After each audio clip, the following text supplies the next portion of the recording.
കേരളത്തിൽ ഉടൻ തന്നെ 2 ഉപതെരഞ്ഞെടുപ്പ് കൂടി നടക്കും. അതായത് തദ്ദേശ സ്വയംഭരണ തെരഞ്ഞെടുപ്പിനോട് അനുബന്ധിച്ച് കേരളത്തിൽ 2 ഉപതെരഞ്ഞെടുപ്പ് ഫലം കൂടി പുറത്തു വരുന്ന രീതിയിലേക്കായിരിക്കും കാര്യങ്ങളുടെ കിടപ്പ്.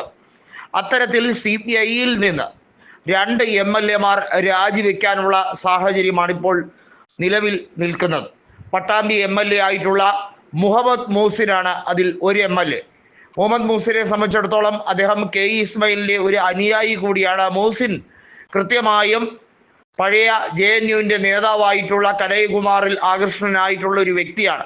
കനയ്യകുമാറിൻ്റെ രാഷ്ട്രീയ രീതികൾ കൃത്യമായി ഫോളോ ചെയ്താൽ തനിക്ക് പൊളിറ്റിക്കൽ ഗ്രോത്ത് ഉണ്ടാകും എന്ന് ഉറച്ചു വിശ്വസിക്കുന്ന ഒരു നേതാവ് കൂടിയാണ് മുഹമ്മദ് മൂസിൻ. 2016-ലും 2021-ലും പട്ടാമ്പിയിൽ നിന്ന് തന്നെയാണ് തിരഞ്ഞെടുക്കപ്പെട്ടത്. മുഹമ്മദ് മൂസിൻ ഇനി ഒരു തവണ കൂടി ടേം കൊടുക്കില്ല എന്നുള്ളത് ഏറെക്കുറെ ഉറപ്പായി കഴിഞ്ഞിരിക്കുന്ന ഒരു രാഷ്ട്രീയ സാഹചര്യം